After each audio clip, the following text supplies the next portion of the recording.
Alright, here we go in our next lesson in our unit on rational expressions. Today, multiplying and dividing rational expressions. Before we start, a little quick refresher on how we multiply fractions.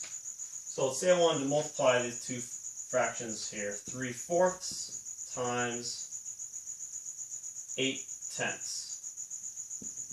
Okay?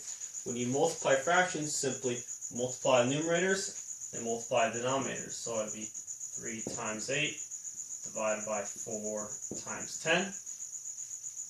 And we simplify 24 over 40. Now, don't stop there. Always simplify your fractions if you can. Common factors. 24 and 40. Let's see, find the biggest number that goes into both of them, and I can divide them both by 8. 24 divided by 8 gives me 3. 40 divided by 8 will give me 5. I'm left with 3/5. Okay? Alternate way to multiply fractions is you can reduce your fractions right away or cross cancel right away. When you're multiplying, you can cross cancel. So the same problem here. 3/4 times 8 over 10. Okay? Multiplying our fractions.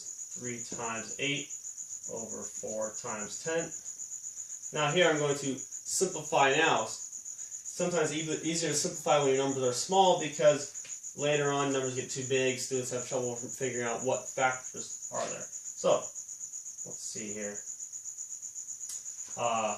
8 and 4. Well, 4 goes into 8 twice. 4 goes into 4 once. And I still have a 2 numerator, 10 denominator. 2 goes into 2 once. 2 goes into 10 5 times. Left with 3 times 1 is 3. Over 1 times 5 is 5. And there you go. Two different ways of multiplying fractions.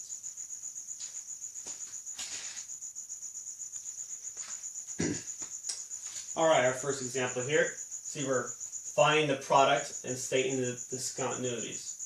So, really just multiplying fractions, except our fractions have variables, a little more complicated. And state the discontinuities because we have variables in the denominator. Variables can be anything. Well, we can't have our denominator equal 0. So that's what we mean by state the discontinuities. Find out what values for x will make our denominators equal 0. So, first thing we're going to do is factor everything. Factor as much as you can. So let's see. My numerator here can be factored. So we'll factor to x and x, negative plus minus, positive 3 minus 2 over x minus 5 times. Factors is difference of squares. X plus 5, x minus 5 over, this will also factor, x and x, both positive, and 3 and 1. Okay, we factored it completely. Before you cancel anything, you have to figure out now what x cannot be. What values for x will make our denominator equal 0? Those are discontinuities, or your textbook will call restrictions. They're interchangeable. Restrictions, discontinuities, same thing. What can x not be? Well, if x was 5, 5 minus 5 is 0. That's no good, so x does not equal 5, or cannot equal 5. X plus 3. If x was negative 3, negative 3 plus 3 equals 0. We're multiplying by 0. Everything becomes 0. Not okay. X does not equal negative 3. And x cannot equal negative 1. Okay. Now, we can cancel factors. See, I have x minus 5 in the numerator here, and x minus 5 in the denominator down here. We're going to multiply these all anyway, so let's cancel now. X minus 5 cancels with x minus 5. Okay. X plus 3 and x plus 3. That's like x plus 3 divided by x plus 3 is 1. So we're really canceling, we're just making them equal 1. Okay. And nothing else cancels here. We're running out of room. Let's write the answer here so we can see it. X minus 2 times x plus 5 divided by x plus 1, still in the denominator, and that is our most simplified form. And we have our discontinuities or restrictions, and we're done.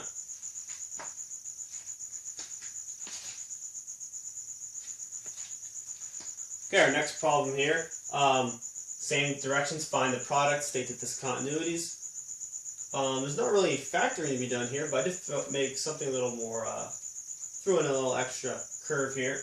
I have negative exponents, 5y to the negative first power over 7x to the negative second power. Those negative exponents should stick out like a sore thumb. Right away, you know we need to take care of that. So let's simplify those negative exponents. There.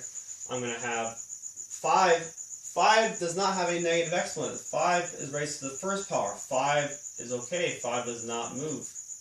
However, y to the negative first power will go to the denominator. It will become y to the positive first power. Don't have to write the 1. 7 in the denominator. 7 is fine. 7 is to the first power. It's positive exponent. Doesn't need to move. X to the negative 2. Other side of the fraction now. Exponent becomes positive 2. Then still times. No negative exponents over here. Nothing needs to be moved to the other side of the fraction. Let's rewrite it. Okay. Now, before I want to multiply, but it would be easier to multiply if I cancel stuff earlier or simplify right now. Before I simplify, I want to make sure I figure out what my discontinuities are, because sometimes if I cancel now, I'll forget later. I can see y cannot be 0. If y was 0, I have 0 times 7 is 0, not okay. Let's write that over here. Y cannot equal 0. X cannot be 0 also, because 0 to the fourth power will give me 0. 0 times 25 is 0. X cannot equal 0. Okay, now we can multiply across, or we can try to simplify now and make things a little easier. Let's see. 5 in the numerator, 25 in the denominator. Those cancel. 5 divided by 5 is a 1. 25 divided by 5 is 5. Okay. X is at x squared here. X to the fourth here, so x squared is gone. X to the fourth becomes x to the second. 3 and 7, nothing happens there, but y divided by y is just 1, so y cancels y. Okay, write my answer over here since I don't want to write any lower. Numerator, I just have a 1 here. 1 times 3 is 3. Over a 7 in the denominator times 5 is 35. No variables here. I have an x squared still, 35x squared. Okay, so we have multiplied as fraction as simplest as it can be. Obviously, you can see that x cannot equal 0. If we had not checked our discontinuities earlier, you probably forget here to see that, oh, y should not equal. Right now you see, oh, I don't see a y, so why can't y be equal 0? Well, because you might have forgotten that if you didn't do it earlier here, you can see y can't equal 0. So it's not just their final answer for discontinuities. Any variable that's in the denominator, you have to check and make sure it's not equal to 0. So don't wait for discontinuities at the end. Do it earlier in the problem. And we're done.